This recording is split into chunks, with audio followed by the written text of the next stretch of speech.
Class 9 এর আজকের পাঠ অধ্যায় 20 স্থানাঙ্ক জ্যামিতি ত্রিভুজাকৃতি ক্ষেত্রের ক্ষেত্রফল। তাহলে চলো দেখি স্থানাঙ্ক জ্যামিতিতে ত্রিভুজাকৃতি ক্ষেত্রের ক্ষেত্রফল কি হয়। ধরো একটা কার্টেসীয় তলে আমি একটা ত্রিভুজ আঁকলাম।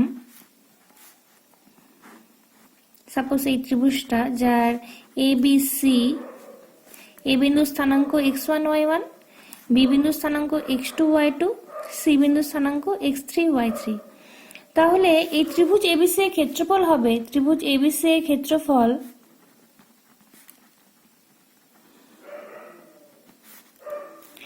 হাফ ইন্টু মড কি জিনিসটা আমি পরে বলছি, mod x1 into y2 minus y3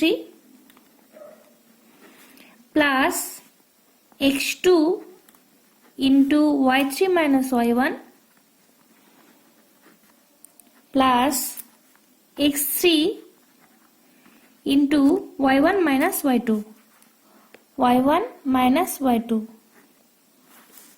mod শেষ হয়ে যাবে এখানটায়। তাহলে মড চিহ্নটা এত বর্গ একক, এখানে আমি দেখো মড ইউজ করেছি। মড মানে কি, মড x এর ভ্যালু হবে x যদি x গ্রেটার দেন 0 হয়, আর ইকুয়াল টু মাইনাস এক্স হবে যদি x লেস দেন 0 হয়। অর্থাৎ মডুলাসের ভিতর থেকে, যেটা আমরা পরম মান বলি, মডুলাসের ভিতর থেকে যখন মানটা আসবে সবসময় পজিটিভ হবে। তা কি করে হয় দেখো, যদি x এর ভ্যালু যদি এখানে 5 ধরি ফার্স্টে, অর্থাৎ x গ্রেটার দেন 0, x এর ভ্যালু যদি 5 ধরি তাহলে এটা কি xই আসবে, অর্থাৎ 5 হবে।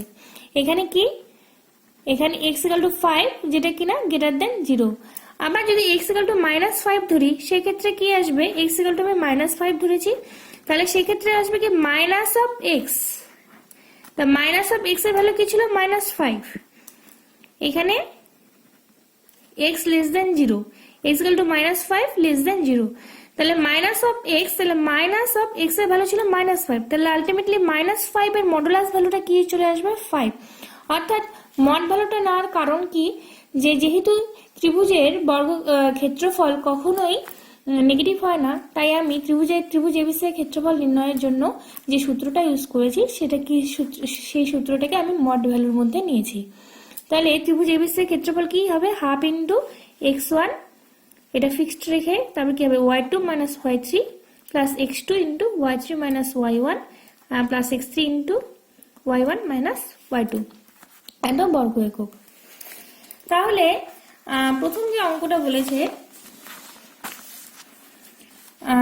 2 মাইনাস 2 4 2 এবং মাইনাস 1 3 শীর্ষবিন্দু বিশিষ্ট ত্রিভুজাকৃতি ক্ষেত্রের ক্ষেত্রফল কত।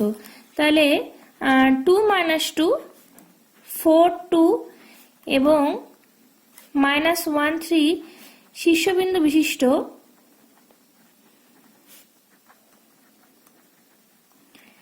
ত্রিভুজাকার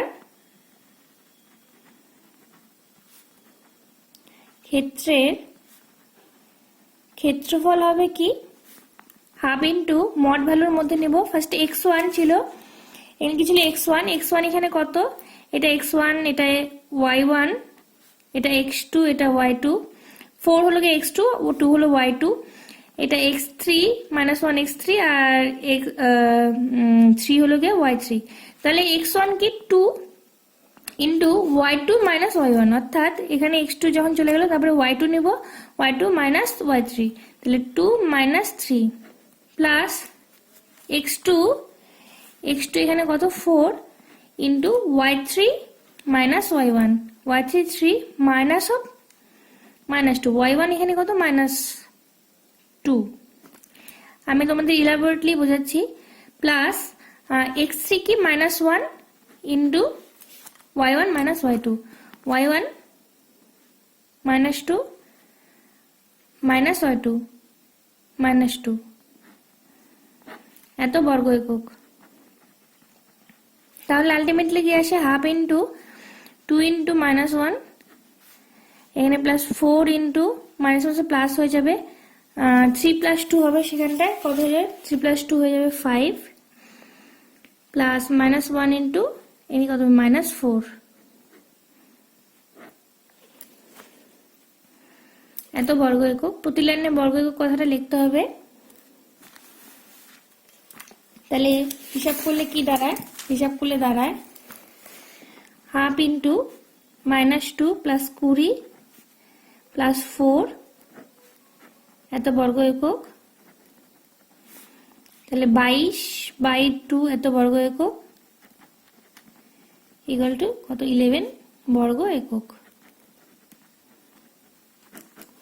তাহলে 2 - 2 4 2 এবং -1 3 শীর্ষবিন্দু বিশিষ্ট ত্রিভুজের ক্ষেত্রে ক্ষেত্রফল কত হবে? 11 বর্গ একক। আমাদের বলি যদি সমরেখ হয় তিনটে বিন্দু, তাহলে যদি তিনটা বিন্দু সমরেখ হয়, সমরেখ মানে একটি সরলরেখার উপরেই থাকবে, তিনটি বিন্দু যদি সমরেখ হয় তাহলে ওই তিনটি বিন্দু দ্বারা ত্রিভুজ ফর্ম করা যাবে না, ত্রিভুজ গঠন করা যাবে না। তাহলে তখন সেক্ষেত্রে ত্রিভুজের ক্ষেত্রফলটা কি হয়ে যাবে? 0। এবিসি যদি তিনটা বিন্দু সমরেখ হয় তাহলে এই ত্রিভুজের ক্ষেত্রফলের যে সূত্রটা দিলাম সেই ত্রিভুজের ক্ষেত্রফলের সূত্রটার যদি মান বসায় তাহলে দেখবো যে ক্ষেত্রফলটা কি আসছে? 0 আসছে। আবার যদি ত্রিভুজে কোনো একটা ত্রিভুজ এবিসি এর ক্ষেত্রফল যদি 0 হয়, ক্ষেত্রফল যদি 0 হয় তাহলে আমি বলতে পারবো যে এবিসি এই তিনটে বিন্দু সমরেখ, তিনটি বিন্দু সমরেখ। অর্থাৎ তিনটি বিন্দু সমরেখ হলে ত্রিভুজের ক্ষেত্রফল কি? ওই বিন্দু তিনটি শীর্ষবিন্দু বিশিষ্ট যে ত্রিভুজটি গঠিত হবে তার ক্ষেত্রফল হবে 0। আবার যদি এবিসি ক্ষেত্রফল 0 হয় তাহলে এবিসি এই তিনটি বিন্দুকে, ত্রিভুজ এবিসি ক্ষেত্রফল যদি 0 হয় তাহলে এবিসি এই তিনটি বিন্দুকে আমরা সমরেখ বলতে পারি। তাহলে অঙ্কটা কি? প্রমাণ করো 3 - 2 -5 4 এবং -1 1 বিন্দু তিনটি সমরেখ। তাহলে এক্ষেত্রে 3 - 2 -5 4 এবং -1 1 শীর্ষবিন্দু বিশিষ্ট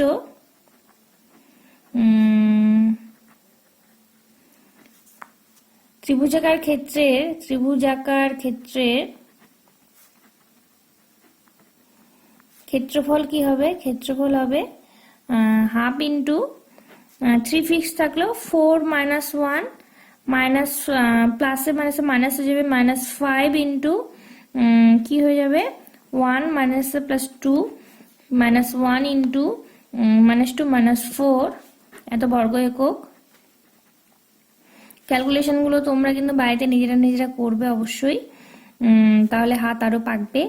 5 ইন্টু 3 মাইনাস প্লাস হয়ে যাবে প্লাস -6 -1 6 হয়ে যাবে এত বর্গ একক। তাহলে হাফ ইন্টু 9 -15 প্লাস 6 এত বর্গ একক। তাহলে হাফ ইন্টু 0 9 15 -15 এত বর্গ একক। তাহলে আলটিমেটলি কি আসলো? 0 বর্গ একক। তাহলে দেখতে পাচ্ছি যে 3 - 2 -5 4 এবং -1 1 শীর্ষবিন্দু বিশিষ্ট ত্রিভুজাকার ক্ষেত্রে ক্ষেত্রফল কত আসছে? 0 আসছে। তাহলে আমরা বলতে পারবো যে 3 - 2 -5 4 এবং -1 1 বিন্দু তিনটি সমরেখ। আচ্ছা, এরপরে আমি নেক্সট অঙ্কে চলে যাচ্ছি।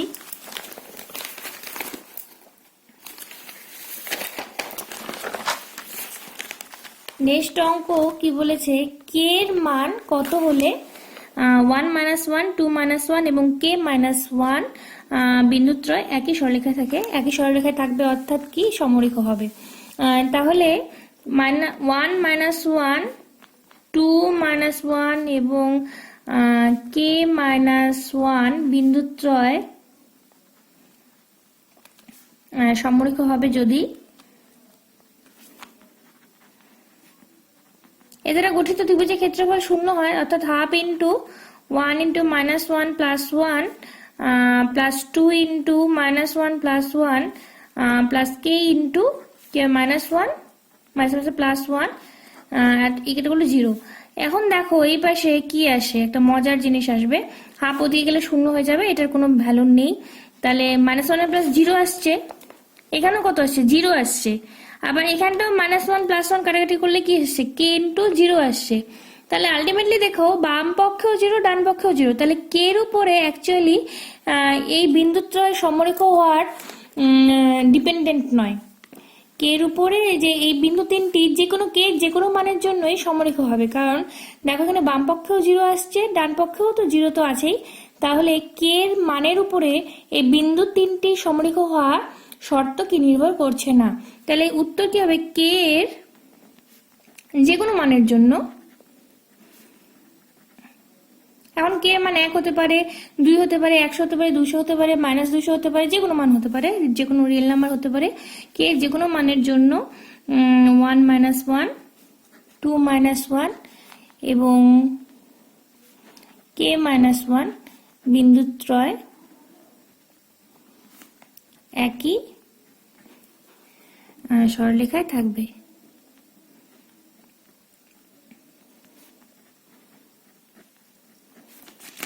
এরপরে আমরা আসছি ভরকেন্দ্রকে। ধরো একটা ত্রিভুজ রয়েছে, তোমরা অবশ্যই জানো ভরকেন্দ্র কাকে বলে। ত্রিভুজের মধ্যমাগুলি যে বিন্দুতে মিলিত হয় তাকে কি বলা হয়, ত্রিভুজের ভরকেন্দ্র বলা হয়। মধ্যমাগুলো যে বিন্দুতে মিলিত হয় তাকে বলা হয় ত্রিভুজের ভরকেন্দ্র। অর্থাৎ এখানে জিটা কি, ভরকেন্দ্র। এবারে দেখো এই ভরকেন্দ্রের স্থানাঙ্ক কি হবে। যদি এ এর স্থানাঙ্ক x1 y1, বি এর স্থানাঙ্ক x2 y2 আর সি এর স্থানাঙ্ক x3 y3 হয়, তাহলে জি বিন্দুর স্থানাঙ্ক হবে, জি এখানে ভরকেন্দ্র, জি হলো কি কি ভরকেন্দ্র, তাহলে জি বিন্দুর স্থানাঙ্ক হবে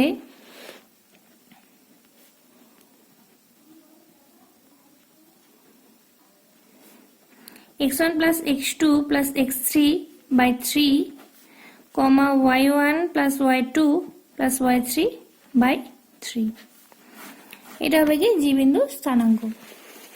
তাহলে আসো এর উপর বেস করে কিছু অঙ্ক করি।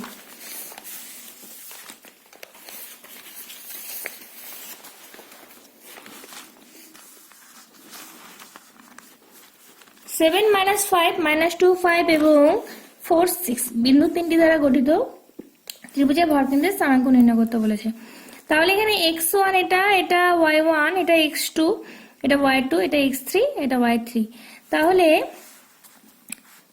7 - 5 -2 5 এবং 4 6 বিন্দু তিনটি দ্বারা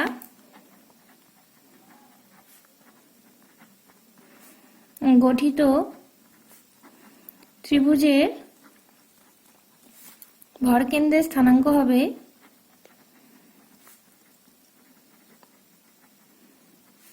x1 plus x2 plus x3 by 3, তাহলে 7 - 2 plus 4 by 3, -5 plus 5 plus 6 by 3। Just ফর্মুলাটা আমি বসিয়ে দিলাম, পুট করে দিলাম এখানটায়। ফর্মুলা কি ছিল, যে x1 plus x2 plus x3 by 3, অর্থাৎ ফার্স্ট কোঅর্ডিনেট গুলোর যোগফল বাই 3, তারপরে সেকেন্ড কোঅর্ডিনেট গুলোর যোগফল বাই কি 3। তাহলে আলটিমেটলি আসছে কত, 7 × 11 9/3, 6/3, অর্থাৎ 3 2। এটা হবে কি ভরকেন্দ্রটির স্থানাঙ্ক। এরপরে যে অঙ্কটা রয়েছে ভরকেন্দ্র সংক্রান্ত আরেকটি অঙ্ক। একটি ত্রিভুজের তিনটি শীর্ষবিন্দু স্থানাঙ্ক 4 - 3 -5 2 এবং xy। যদি ত্রিভুজটি ভরকেন্দ্র মূলবিন্দু হয় তাহলে x ও y এর মান নির্ণয় করো। তাহলে 4 - 3 -5 2 এবং xy বিন্দু তিনটি দ্বারা গঠিত ত্রিভুজের ভরকেন্দ্রের স্থানাঙ্ক হবে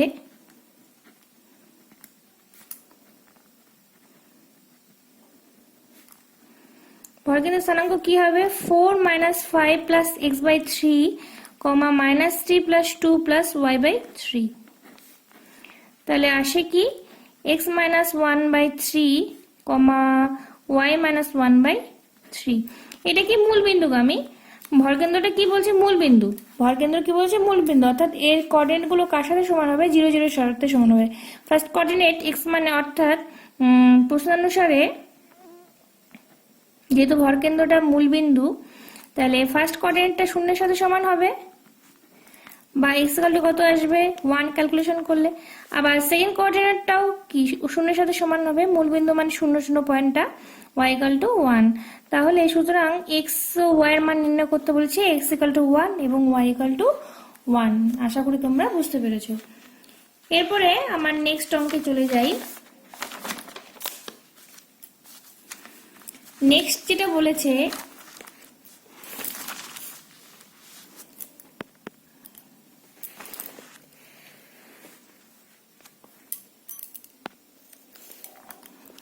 এবিসি ত্রিভুজের এ বিন্দু স্থানাঙ্ক 2, 5 এবং ত্রিভুজটির ভরকেন্দ্রের স্থানাঙ্ক -2, 1 হলে বিসি বাহুর মধ্যবিন্দু স্থানাঙ্ক নির্ণয় করো। তাহলে এবিসি যে ত্রিভুজটা, এবিসি ত্রিভুজের এ বিন্দু স্থানাঙ্ক বলেছে 2, 5 এবং ত্রিভুজের ভরকেন্দ্রের স্থানাঙ্ক বলে দিয়েছে -2, 1। ভরকেন্দ্রের স্থানাঙ্ক বলে দিয়েছে -2, 1। এই ভরকেন্দ্রের স্থানাঙ্ক হলো -2, 1। আর কি বলেছে, বিসি বাহুর মধ্যবিন্দু স্থানাঙ্কটা বের করতে বলেছে। আচ্ছা, এটা ধরি বি আর সি, কোঅর্ডিনেটটা ধরে নিচ্ছি x1, y1 আর সি এর কোঅর্ডিনেটটা ধরে নিচ্ছি x2, y2 স্থানাঙ্কটা। তাহলে এটা অবশ্যই কি হবে, x1 যেহেতু মধ্যমা মানে কি ত্রিভুজের শীর্ষবিন্দু থেকে বিপরীত বাহুর মধ্যবিন্দু পর্যন্ত মধ্যবিন্দু যে সংযোজক সরলরেখা সেটাই হবে কি ত্রিভুজটির মধ্যমা। তাহলে এই যে পয়েন্টটা সেটা হবে কি মধ্যবিন্দু, বিসি এর মধ্যবিন্দু। তাহলে বিসি এই বিন্দুটা যদি আমরা নাম দিই জি, তাহলে জি না সরি এইচ নাম দিই, যদি এটা নাম দিয়ে দিলাম এইচ, ভরকেন্দ্রের নাম দিলাম জি, তাহলে এটা কি হবে x1 এই বিন্দু স্থানাঙ্ক কি হবে x1 প্লাস x2/2, মধ্যবিন্দু স্থানাঙ্ক যা হয় বি আর সি পয়েন্ট দেওয়া থাকলে y1 প্লাস y2/2। তাহলে আমাকে এটা বের করতে হবে। তাহলে যেহেতু জিটা মধ্য ভরকেন্দ্র, জিটা যেহেতু ভরকেন্দ্র, তাহলে আমি সরাসরি প্রশ্নানুসারে চলে যাই। প্রশ্নানুসারে জাস্ট খালি হিন্টস দিয়ে দিচ্ছি আমি অঙ্কটার। প্রশ্নানুসারে কি হবে, ভরকেন্দ্রের স্থানাঙ্ক কি হয় x1 plus x2 by x1 plus x2 plus x3, x1 plus x2, x3 এখানে 2/3 ইকুয়াল টু কত হবে, -2 এর সাথে সমান হবে। তাহলে এখান থেকে x1 প্লাস x2 আসে কত, -6 -2 অর্থাৎ -8।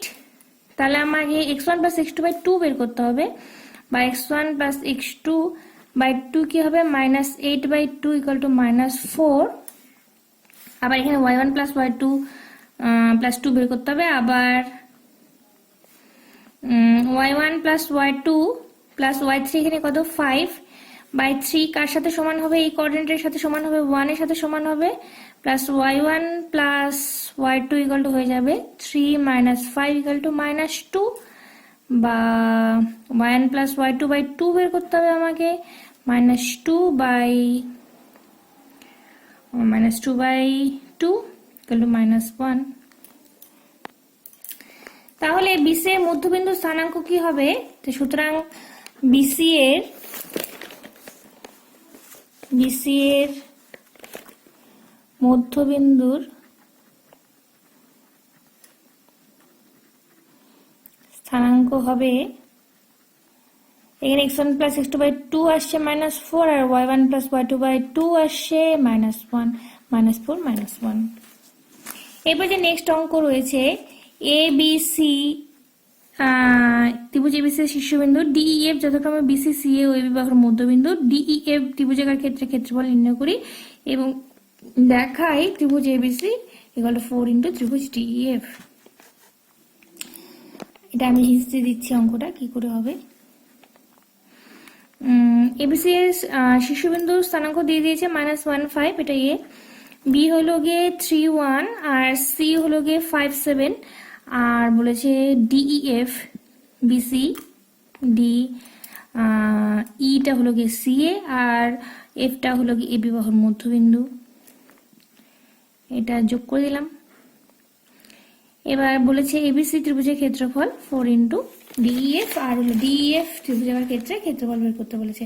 যেহেতু ডি এর মধ্যবিন্দু তাহলে অবশ্যই আমি এই বিন্দুটা স্থানাঙ্ক বের করতে পারবো, এই বিন্দু স্থানাঙ্ক বের করতে পারবো, এই বিন্দু স্থানাঙ্ক বের করতে পারবো। এবার টোটাল এবিসি ত্রিভুজের ক্ষেত্রফল বের করব, ডিইএফ ত্রিভুজের ক্ষেত্রফল বের করব এবং আলটিমেটলি দেখব ত্রিভুজ এবিসি ইকুয়াল টু 4 ইন্টু মানে ত্রিভুজ এবিসি এর ক্ষেত্রফল ইকুয়াল টু 4 ইন্টু ত্রিভুজ ডিইএফ এর ক্ষেত্রফল। এটা আমি হিন্টস দিলাম। নেক্সট যে অঙ্কটা বলেছে